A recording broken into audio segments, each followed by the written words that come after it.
Hi hello வணக்கம். இன்னைக்கு நம்ம தெரியும் நிகழ்ச்சி 2025 வீரமுருகன் டைரக்ஷன்ல வெளியான கழன் இந்த படத்தை பத்தி பார்க்க வரோம். இந்த படத்தோட ஸ்டோரி பாக்குறதுக்கு முன்னாடி நம்ம சேனலை சப்ஸ்கிரைப் பண்ணி வச்சுக்கோங்க. அப்பதான் நான் போடுற வீடியோ உங்களுக்கு வந்து கிடைக்கும். இந்த படத்துல வந்து யாசிர், அப்புக்குட்டி, தீபா சங்கர் சொல்லிட்டு நிறைய பேர் நடிச்சுக்கிறாங்க. இந்த படத்தோட ஸ்டோரி என்னன்னு பாத்தீங்கன்னா, இந்த படத்தோட ஸ்டோரி வந்து ஒரு ரிவெஞ்ச் ஸ்டோரி தான். ரிவெஞ்ச் ஸ்டோரினாலும் இந்த படத்துல வந்து ஒரு ஒட்டாத சீன்கள் நிறைய இருந்தனால இந்த படத்தோட ஸ்டோரியை ஒரு சுமாரா சொல்றேன். உங்களுக்கு பிடிச்சிருந்துச்சுன்னா கண்டிப்பா இந்த படத்தை வந்து நீங்க வந்து போய் பாருங்க. இந்த படத்தோட ஸ்டோரி என்னன்னு பாத்தீங்கன்னா, ஒரு வேங்கை அப்படின்னு ஒரு பையனை வந்து ஓப்பனிங்ல கொண்டுருவான் யாசரை.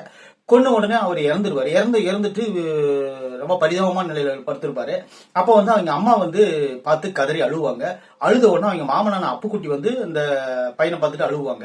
அழுத உடனே இவங்க என்ன பண்றாங்கன்னா, அந்த பையனுக்கு முன்னாடி என்ன பண்றாங்கன்னா, இவ்வளவு நல்லது செஞ்ச என் மவனை இப்படி கொண்டுட்டாங்க, என் மவனை யார் யாரு கொன்னாங்களோ அவங்களை எல்லாத்தையும் நீ தான் பழி வாங்கணும் அப்படின்னு சொல்லிட்டு தாய் மாமனான அப்புக்குட்டி கிட்ட அந்த பொறுப்பை படிக்கிறாங்க. அவங்க என்ன பண்றாங்கன்னு பாத்தீங்கன்னா, அவங்க கூட இருக்கிற பசங்க எல்லாம் சேர்ந்துக்கிட்டு யார் யாரு கொன்னாங்களோ அவங்களை எல்லாத்தையும் தேடி தேடி கண்டுபிடிச்சு ரத்தம் தெறிக்க கொல்றதா இந்த படத்தோட ஸ்டோரி. வேங்கை அப்படிங்கிற ஒரு கேரக்டர்ல யாசிர் நடிச்சிருப்பாங்க. அவர் நிறைய படத்தில் நடிச்சிருப்பாரு. இந்த படத்தில் நடிச்சிருக்காரு. அவருக்கு வந்து ஒரு குறிப்பிட்ட ஒரு 2-3 சீன் தான் அந்த படத்தில் வச்சுக்கிறாங்க. அவர் வந்து ஒரு கஞ்சா டீமை வந்து பிடிச்சி கண்டிப்பாரு.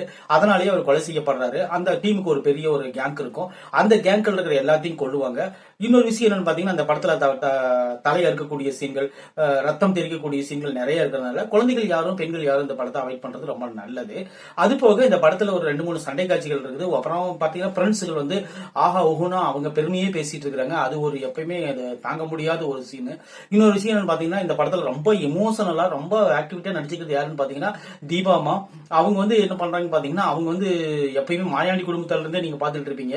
அவங்க நடிப்பு மட்டும் தனியா தெரியும். அது போல இந்த படத்துல அழுவு சீன் மட்டும்தான். இந்த எமோஷனலா பேசுறது, ரொம்ப ஆக்ரோஷமா கத்துறது, இந்த சீன்லாம் சூப்பரா பண்ணிருக்காங்க. பண்ணாலும் ஓவரா பண்ணிட்டாங்களோ அப்படின்னு நினைக்க தோணுது. அப்புக்குட்டிக்கு ஒரு கேரக்டர் இருக்கு. அப்புக்குட்டி கேரக்டர் என்னன்னு பாத்தீங்கன்னா, தாய்மாமனா வராரு. தாய்மாமன் ஓப்பனிங்ல வந்துட்டு மீதி இடையில காணாம போயிடுறாரு. காணாம போய் கடைசியில வந்து என்கவுண்டர்ல செத்து போயிடுறாரு. இன்னொரு விஷயம் என்னன்னு பாத்தீங்கன்னா, இந்த படத்துல வர ஃப்ரெண்ட்ஸ் எல்லாருமே அவன் அப்படி பண்ணா இப்படி பண்ணா, வேங்கை பயங்கரமான ஆள் அப்படி இப்படிங்கிறாங்க. அவங்களுக்கு உண்டான அந்த வந்து சீன் 2-3 சீனாவது அவங்களுக்கு என்ன பண்ணாரு அப்படிங்கறது வச்சிருக்கணும். ஏன்னா இவங்க என்ன பாத்தீங்கன்னா 1.25 மணி நேரத்துல படத்தை முடிச்சனால அந்த சீன்லாம் எடிட் பண்ணி தூக்கிட்டாங்களான்னு தெரியல.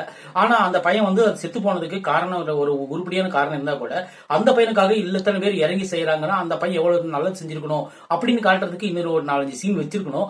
ஏன்னா இவங்க அது எதுவுமே வைக்கல. அந்த பையன் எவ்வளவு நல்லவனா அப்படின்னு சொல்லிட்டு நம்மளே யோசிக்க தோன்ற அளவுக்கு தான் பண்றாங்க. இந்த பையனுக்கு எதுக்கு இவ்வளவு தூரம் பண்றாங்கன்னு சொல்லி நம்ம யோசிக்க தோணுது. ஏன்னா கேரக்டர் அவ்வளவு சப்பையா முடிச்சிட்டாங்க. இன்னொரு விஷயம் என்னன்னு பாத்தீங்கன்னா, இந்த படத்துல வந்து பாடல்கள்ல இன்னும் பெருசா எடுபடல. இந்த படத்துல வந்து சீன்கள் வந்து கட் பண்ணி போட்டதுனால என்னன்னு தெரியல.